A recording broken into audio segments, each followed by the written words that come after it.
പീതാംബരം കരവിരാജിതചങ്കചക്രകൗമോദഗീതരസിജം കരുണാസമുദ്രം രാധാസഹായമതിസുന്ദരമന്ദഹാസം വാതാലയേശമനിശം കൃതിഭാവയാമി. സനാതന ധർമ്മ സംഹിതകളിലെ വിജ്ഞാനശകലങ്ങൾ പങ്കുവയ്ക്കാനായിക്കൊണ്ടുള്ള ചാനലായ നാദശ്രീയിലേക്ക് എല്ലാവർക്കും സ്വാഗതം. ഞാൻ മധുസൂദന വാര്യർ.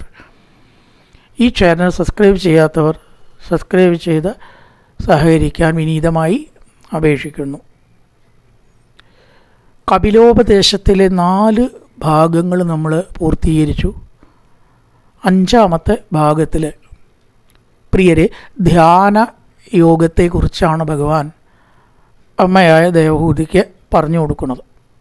യോഗസ്യ ലക്ഷണം ഭക്ഷ്യേ സബീജസ്യ നൃപാത്മജേ മനോ ഏനേവ വിധിന പ്രസന്നം യാതി സത്പഥം. അമ്മേ, യോഗത്തിൻ്റെ ലക്ഷണങ്ങൾ, യോഗത്തിൻ്റെ കാര്യങ്ങൾ എന്നർത്ഥം. ലക്ഷണം എന്നൊക്കെ പറഞ്ഞാൽ യോഗത്തെക്കുറിച്ചുള്ള വസ്തുതകൾ ഞാൻ അമ്മയ്ക്ക് പറഞ്ഞുതരാം. നൃപാത്മജേ എന്ന് വിളിക്കുകയാണ്. ഏതുകൊണ്ടാണ് മനസ്സ് പ്രസാദിക്കുക? കണ്ടു, ഭഗവാൻ ബലശ്രുതി പറഞ്ഞിരിക്കുന്നത് ധനം കിട്ടും, ലോട്ടറി കിട്ടും, നിധി കിട്ടും എന്നൊന്നുമല്ല. ഈശ്വര സാധനയുടെ ലക്ഷ്യം എപ്പോഴും എന്താവണം അറിയോ? പ്രസന്നം. മനോ ഏനേവ വിധിന പ്രസന്നം യാതി സത്പദം. മനഃപ്രസാദമാണ്. നമ്മുടെ മനസ്സിന് കിട്ടുന്നതായിട്ടുള്ള സുഖമാണ് ഏത് ആത്മീയത്തിൻ്റെയും ലക്ഷ്യമാവേണ്ടത്. അത് കിട്ടിയാൽ വലിയ കാര്യമായി. ബാക്കിയൊക്കെ അതുകൊണ്ട് ഉണ്ടാവില്ല, ഇല്ലെങ്കിലോ ഇല്ലാത്ത പോലെ കഴിയും ചെയ്യുക. അതൊന്നും ഒരു പ്രശ്നമല്ല. അപ്പോൾ ഇവിടെ മനസ്സിൻ്റേതായിട്ടുള്ള സുഖം കിട്ടും എന്നാണ് പറഞ്ഞത്. എന്നിട്ടോ ഇന്നലെ സംഗതിവശാൽ നമ്മൾ പറഞ്ഞ പോലെ ഇവിടെ പറയുകയാണ്. നൃപാത്മജേ, അമ്മേ, ഈ ധ്യാനം നമ്മൾ ചെയ്യുമ്പോൾ എപ്പോഴും നമ്മുടെ ബാഹ്യധർമ്മങ്ങളും കൂടി ശരിയാവണം. അങ്ങനെയാണ് നമ്മുടെ ഈശ്വര കാര്യത്തിനും സാധനകൾക്കും യഥാർത്ഥ ഫലം കിട്ടുള്ളൂ. അങ്ങനെ കുറച്ച് ശ്ലോകങ്ങൾ അങ്ങനെ പറയും. സ്വധർമാചരണം ശക്തിയ വിധർമാച്ച നിവർത്തനം. സ്വധർമ്മം വേണ്ട പോലെ അനുഷ്ഠിക്കുക. നമുക്ക് കയ്യിൽ നിക്ഷിപ്തമായിട്ടുള്ള ധർമ്മമോ കടമകളോ ചെയ്യണം സമൂഹത്തിൽ ജീവിക്കുമ്പോൾ. പിന്നെ വിധർമ്മങ്ങളിൽ നിന്ന് വിട്ടു നിൽക്കുക. ഏതൊക്കെയാണ് വേദത്തിൽ വിലക്കിയിട്ടുള്ളത്? അരുത്, മദ്യപാനം, പരസ്ത്രീഗമനം, മോഷണം, പരോപദ്രവം, ഇതൊക്കെ വിലക്കിയിട്ടുള്ള വിധർമ്മമാണ്. സ്വധർമ്മം, വിധർമ്മം, അങ്ങനെ പലതരത്തിൽ ധർമ്മത്തെ വേർതിരിച്ച് പറയും. പരാധർമ്മം എന്നൊക്കെ പറഞ്ഞിട്ട് വിധർമ്മം വിട്ടു നിൽക്കുക, അരുതാത്തത് എന്നർത്ഥം. പിന്നെ എന്ത് ചെയ്യുക? ദൈവാലബ്ധേന സന്തോഷ. നമുക്ക് എതിർച്ച കിട്ടിയതുകൊണ്ട് സന്തോഷിക്കുക എന്ന് പറഞ്ഞാൽ ഒരു ഭാഗത്തിരുന്നാൽ മതി, പണിയെടുക്കണ്ട എന്നതിനർത്ഥമില്ല. അധ്യാപകൻ്റെ ജോലി ചെയ്യുക, കൂലിക്കാരൻ്റെ ജോലി ചെയ്യുക. വസ്ത്രം അലക്കുന്നവൻ അത് ചെയ്യുന്നു, ചെരുപ്പ് തുന്നുന്നവൻ അത് ചെയ്യുന്നു, വേറൊരാൾ അയാളുടെ ജോലി ചെയ്യണു. എല്ലാവരുടെയും വരുമാനവും ഒന്നല്ല. 3000-കാരനും ഇവിടെ ജീവിക്കണം, 30,000-കാരനും ജീവിക്കണം, ഇല്ലേ? 1500 രൂപ ഭാര്യയ്ക്കും ഭർത്താവിനും പെൻഷനുള്ളവർ ജീവിക്കേണ്ട, വേറെ വരുമാനമില്ലേ അവർക്ക്? ഉണ്ടാവില്ലേ? അങ്ങനെ ആൾക്കാരുണ്ടല്ലേ. പക്ഷേ 3000-കാരൻ 30,000-കാരനെ പോലെ ജീവിക്കാൻ ശ്രമിച്ചാലാണ് കുഴപ്പം. അവരവരുടെ വരവനുസരിച്ചിട്ട് സ്ഥിതിക്കനുസരിച്ചിട്ട് ചുരുക്കി ജീവിക്കാൻ പഠിക്കുക. അതാണ് ദൈവാലബ്ധേന സന്തോഷ. കിട്ടിയത് കൊണ്ട് തൃപ്തിപ്പെടുക. അതുപോലെ തന്നെ മോക്ഷധർമ്മരതി, ഗ്രാമ്യധർമ്മ നിവൃത്തി. ഗ്രാമ്യധർമ്മം എന്ന് പറയുമ്പോൾ ഒരു കാമ്പ് ഇല്ലാത്ത കാര്യങ്ങളിൽ മനസ്സ് പോവുക, ചീട്ട് കളിക്കുക, നേരം കളയാൻ, വെറുതെ ഒരു കഴമ്പില്ലാത്ത സംഗതികളോ സീരിയലോ കണ്ടിരിക്കുക. ഒന്നും അന്ന് പഠിക്കാണ്ടാവില്ല, യാതൊന്നും പഠിക്കാണ്ടാവില്ല.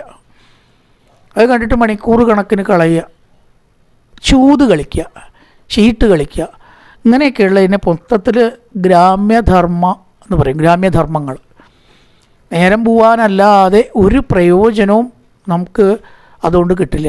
അതിൽ നിന്ന് വിട്ടു നിൽക്കാൻ പറയണം. ഗ്രാമ്യധർമ്മ നിവൃത്തിശ്ച. ചീട്ടുകളി, മദ്യപാനം, ചൂതുകളി, ഇതിൽ നിന്നൊക്കെ നമ്മൾ കഴിയുന്നത് ഒഴിവാവുക. കാരണം ബുദ്ധി പ്രവർത്തിപ്പിക്കുന്നത് നല്ല ഒരു വിഷയത്തിലല്ല. പൈസ വെച്ചിട്ടാണ് കളിക്കുന്നതെങ്കിൽ പൈസ പോവുകയും ചെയ്യും, കിട്ടുകയും ചെയ്യും, പോവുകയും ചെയ്യും. അപ്പം അത് വിട്ട് നിൽക്കുക. മോക്ഷധർമ്മരതിസ്തത, ശരീരമാണ് എല്ലാ ദുഃഖത്തിനും കാരണം. അതുകൊണ്ട് ഇനിയെങ്കിലും ശരീരത്തിൽ കയറി കൂടരുത്. അതിനാണ് മോക്ഷധർമ്മരതി. അതിലുള്ളതായ ശ്രമം, വിശ്വാസം, അത് ശരീരമാണ് ദോഷം എന്ന തിരിച്ചറിവ്. അഹിംസ, കഴിവുന്നതും ജീവികളെ ഉപദ്രവിക്കാതിരിക്കുക, സത്യം മാത്രം ശീലിക്കുക. സത്യം എന്ന് പറഞ്ഞാൽ എന്താണ്? എല്ലാ സത്യവും പറയലല്ല സത്യം, അതുണ്ട് കേട്ടോ.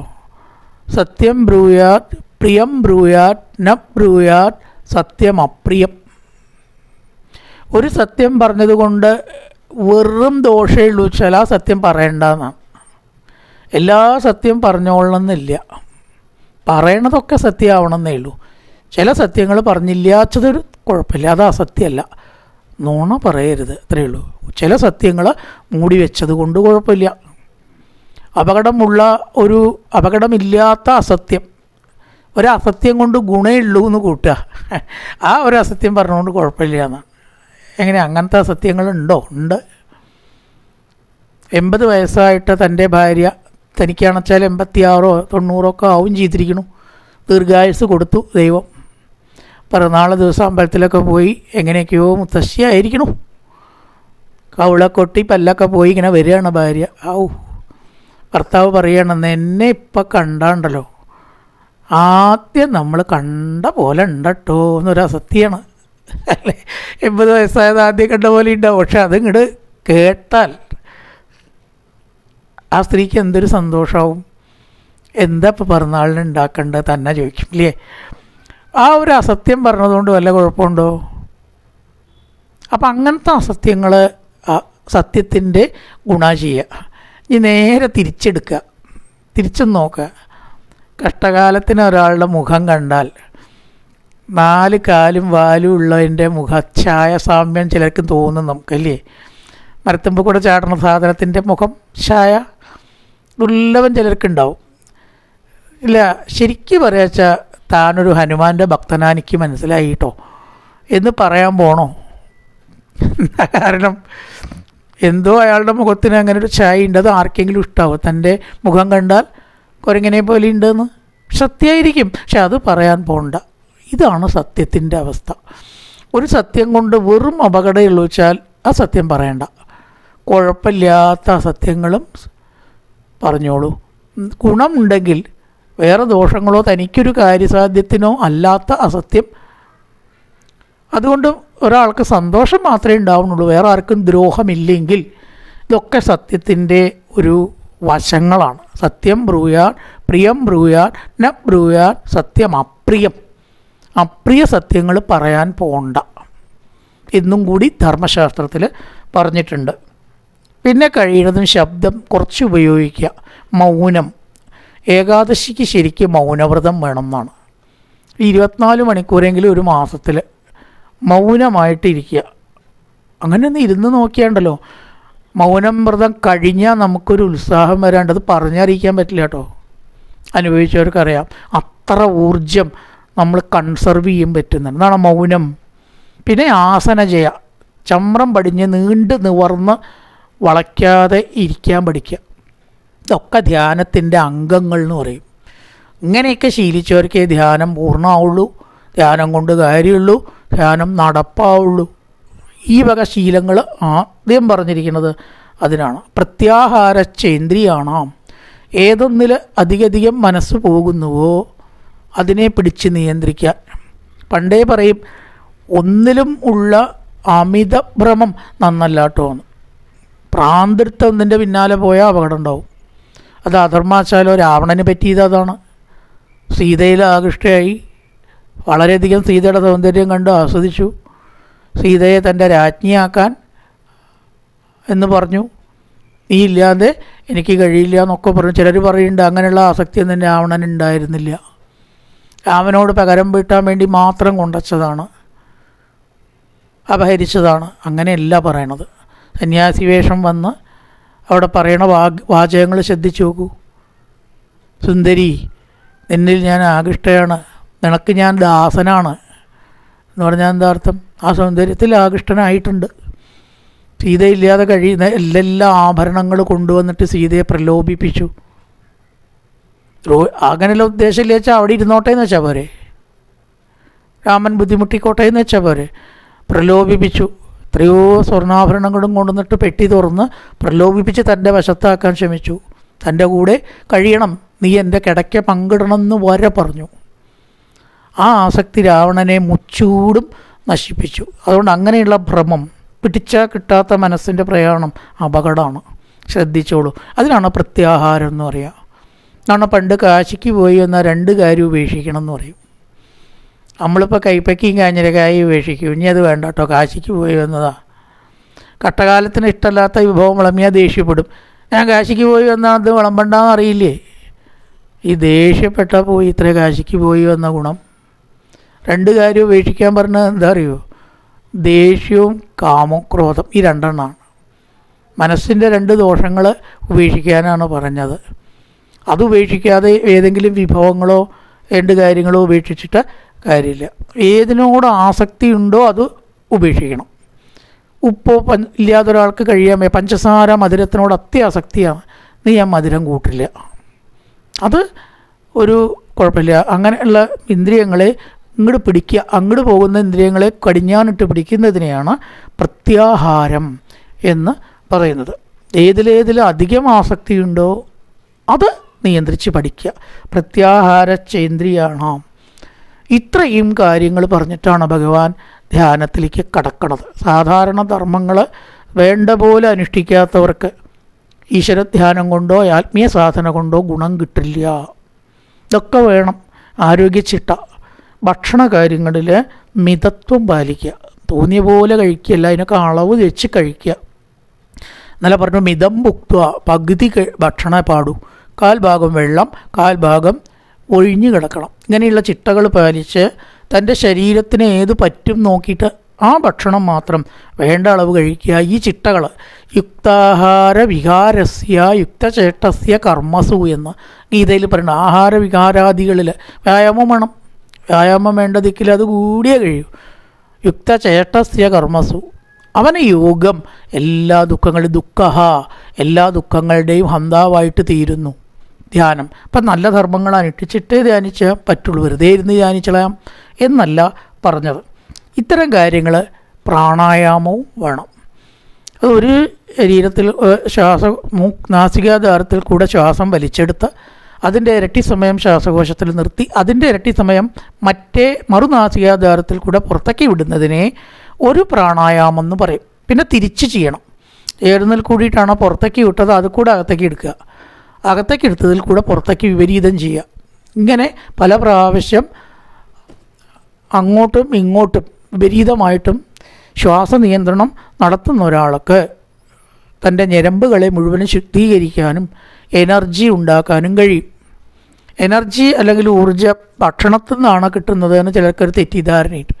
പ്രകൃതി ചികിത്സക്കാരന് പറയും ഭക്ഷണമല്ല എനർജിയുടെ ഉറവിടം, നമ്മുടെ മനസ്സാണ്. യോഗം അനുഷ്ഠിക്കുക, മനസ്സിൽ നിന്നാണ് ഊർജ്ജം ഉണ്ടാവുന്നത്, ഭക്ഷണത്തിൽ നിന്നല്ല എന്നാണ് അവർ പറയുന്നത്. ശരിയാണ്. ഇവിടെയും ആത്മീയത്തിൽ അങ്ങനെ പറയണം. ഊർജ്ജം എപ്പോഴും മനസ്സിൽ നിന്നാണ് ഉണ്ടാവുന്നത്, ഭക്ഷണത്തിൽ. ധാരാളം ഭക്ഷണം അങ്ങോട്ട് കഴിച്ചു നോക്കൂ, അനങ്ങാൻ പറ്റില്ല. അവിടെ കിടന്നുറങ്ങാനേ പറ്റൂ. ഭക്ഷണമൊന്നും ഇല്ലാണ്ട് ഊർജ്ജമുള്ളവർ എത്രയും ഉണ്ടായിട്ടുണ്ട് ഇവിടെ തപസ്സികൾ. അപ്പോൾ ഭക്ഷണത്തിൽ നിന്നല്ല ഊർജ്ജം, അത് വളരെയധികം കുറയ്ക്കുക. ഇങ്ങനെ യമം, നിയമം, ആസനം, പ്രാണായാമം, പ്രത്യാഹാരം, അതുപോലെ ധാരണ, ധ്യാനം, സമാധി, ഇങ്ങനെ 8 അംഗങ്ങളിൽ കൂടിയിട്ടാണ് ധ്യാനത്തിൽ കൂടെ ഒരാൾ എന്നെ അറിയുന്നത് എന്ന് ഭഗവാൻ പറയണം. ഉറച്ച് ചമ്രം പടിഞ്ഞ് ഇരിക്കുന്നതിനാണ് ആസനം എന്ന് പറയുക. ആസനം, യമം എന്ന് പറഞ്ഞാൽ നിയമങ്ങൾ പാലിക്കാൻ, ഇന്ദ്രിയങ്ങളെ നിയന്ത്രിക്കലാണ് യമം. നിയമങ്ങൾ പാലിച്ചാലേ ഇന്ദ്രിയങ്ങൾ നമ്മുടെ വശത്താവൂ, അത് നിയമം. നിയമം പാലിച്ചാൽ യമം നമുക്ക് സാധിക്കും. അതിലേക്ക് വഴിയാണ് നിയമം, ഫലമാണ് യമം. ഇതാണ് വ്യത്യാസം. പാലിക്കേണ്ടതൊക്കെ പാലിച്ച് ശീലിച്ചാൽ എന്തുണ്ടാവും? ഇന്ദ്രിയങ്ങൾ, യമം നമുക്ക് സാധിക്കും. അപ്പോൾ ഈ നിയമം വഴിയാണ്, യമം ലക്ഷ്യമാണ്. അപ്പോൾ ആസനം, യമം, നിയമം, പ്രാണായാമം ശ്വാസത്തെക്കുറിച്ചുള്ളത്, പ്രത്യാഹാരം ഇന്ദ്രിയങ്ങളെ നിയന്ത്രിച്ച് പിടിക്കുക, തോട്ടിയിട്ടിട്ട് ഇങ്ങോട്ട് പിടിക്കുക, ആനയെ പിടിക്കണ പോലെ ഇന്ദ്രിയങ്ങളെ പിടിക്കാൻ സാധിക്കണം. പിന്നെ ധാരണ, ധ്യാനം, സമാധി, ഇത് 3ഉം ധ്യാനവുമായിട്ട് ബന്ധപ്പെട്ട 3 ഘട്ടങ്ങളാണ്. ധാരണ എന്ന് പറഞ്ഞാൽ ഈശ്വര സ്വരൂപത്തെ നമുക്ക് അറിയുന്ന വിധം ധ്യാനിച്ച് ശീലിക്കലാണ് ധാരണ. അതിനുള്ള പരിശ്രമഘട്ടത്തിലാണ് ധാരണ. അത് നമുക്ക് സാധിച്ചാൽ ധ്യാനം എന്ന് പറയാം. ശ്രീകൃഷ്ണൻ്റെ സ്വരൂപമാണ് പാദാദി കേശം ഇങ്ങനെ ധ്യാനിക്കാനുള്ള ശ്രമം ധാരണ. കൃഷ്ണൻ്റെ രൂപം അങ്ങോട്ട് തെളിഞ്ഞങ്ങോട്ട് നിൽക്കാൻ തുടങ്ങിയാലോ അത് ധ്യാനം എന്നാണ് പറയുക. അത് ധാരണയില്ല, അത് ധ്യാനാവസ്ഥയിലാണ്. അപ്പം അയാൾ ധ്യാനാവർത്തിത തദ്ഗതേന മനസ്സാ. അപ്പോൾ ഇളക്കൊന്നും ഉണ്ടാവില്ല ശരീരത്തിന്. അതിനെ ധ്യാനം എന്ന് പറയാം. പൂർണ്ണമായിട്ട് തെളിഞ്ഞ് ആ രൂപം പ്രകാശിക്കുന്നതിനെ ധ്യാനം. ശ്രമഘട്ടത്തെ ധാരണ. ഈ മൂന്നാമതൊരു ഘട്ടമുണ്ട് സമാധി. അതെന്താ? സ്വരൂപം തന്നെ ഉണ്ടാവില്ല. കൃഷ്ണൻ്റെ വിഷ്ണുവിൻ്റെ ഏത് ദേവനെ നമ്മൾ സ്മരിച്ചു വെച്ചാൽ ആ സ്വരൂപം അങ്ങോട്ട് മറയും. സ്വരൂപം വേണമെന്നില്ല. കണ്ണാടടച്ചാൽ ഒരാനന്ദം അതിലിങ്ങനെ നിലനിൽക്കാൻ കഴിയുക. ഒരു രൂപവും വേണ്ട മനസ്സിൽ. രൂപമില്ലാത്തതിനെ സമാധി. പ്രപഞ്ചമായിട്ട് ബന്ധം ഉണ്ടാവരുത്. ഈശ്വരനുമായിട്ടുള്ള ആനന്ദം ധ്യാനത്തിൻ്റെ ശേഷാവസ്ഥ മനസ്സിലിങ്ങനെ നുകർന്നുകൊണ്ടിരിക്കുക. രൂപം മനസ്സിൽ നിന്ന് പോയിരിക്കണം. അതിനെയാണ് സമാധി എന്ന് പറയുക. അമ്മേ, ധ്യാനത്തിൽ കൂടി ഒരാൾക്ക് ഇത്തരം സമാധിയിൽ എത്തിച്ചേർന്നാൽ അവൻ്റെ ജീവിതം സാഫല്യമായി. സാധാരണ നിലയ്ക്കുള്ള ഒരു പ്രാകൃതനും അനുഭവിക്കാൻ കഴിയാത്ത സുഖം, ജീവൻ മുക്താവസ്ഥ ഈ ധ്യാനത്തിലെത്തിയവർക്ക് സാധിക്കും എന്ന് പറയാണ്. പറയണം ഇവിടെ പ്രസന്നവദനാംഭോജം പത്മഗർഭാരുണേക്ഷണം നീലോൽപലദളശ്യാമം ശംഖചക്രഗദാധരം. നേരത്തെ പറഞ്ഞ ധർമ്മങ്ങളൊക്കെ അനുഷ്ഠിച്ചതിന് ശേഷം ഹൃദയത്തെ ഒരു താമരയാക്കിയിട്ടും സാവധാനം ഭാവിക്കുക. ഊർധ്വാംഗം ഭാവയിത്വ, മേപ്പെട്ടാക്കിയിട്ട് ഹൃദയം കൂർത്ത ഭാഗം കീഴ്പ്പെട്ടാലേ അതിനെ സാവധാനം മേപ്പെട്ടാക്കിയിട്ടൊരു താമരമുട്ടാക്കുക, മേപ്പെട്ടാക്കുക. എന്നിട്ട് അതിൻ്റെ ഇതളുകൾ ഓങ്കാരം കൊണ്ടും പ്രണവം കൊണ്ടും നാമജപം കൊണ്ടും വിടരുന്നതായിട്ട്, അഷ്ടദളത്തിലുള്ള താമര വിടരുന്നതായിട്ട് സങ്കല്പിച്ച് നടുക്കുള്ള മഞ്ഞ കർണികയിൽ സൂര്യൻ, ചന്ദ്രൻ, അഗ്നി എന്നിവയെ ധ്യാനിക്കുക. സൂര്യൻ അജ്ഞാനമൊക്കെ പോവാൻ വേണ്ടിയിട്ടാണ്. കണ്ണടച്ചാൽ ചിലപ്പോൾ ഉറക്കം വരും. അത് പോവാനാ അത്രയും സൂര്യൻ. അപ്പോൾ വല്ലാത്തൊരു ചൂട് നമുക്ക് അനുഭവപ്പെടും. ധ്യാനിച്ചാൽ തന്നെ ചുടുന്നാണ്. സൂര്യൻ അവിടെ വേണമെന്നൊന്നുമില്ല. മനസ്സിൻ്റെ ഭാവം കൊണ്ട് ചൂട് അനുഭവപ്പെട്ടാൽ നമ്മൾ വേർക്കാൻ തുടങ്ങും. അപ്പം അതിനെ തണുപ്പിക്കാനാണ് ചന്ദ്രൻ. ചന്ദ്രൻ തണുപ്പിൻ്റെ പ്രതീകമാണ്. ശുദ്ധി കിട്ടാൻ വേണ്ടിയിട്ടാണ് അഗ്നി.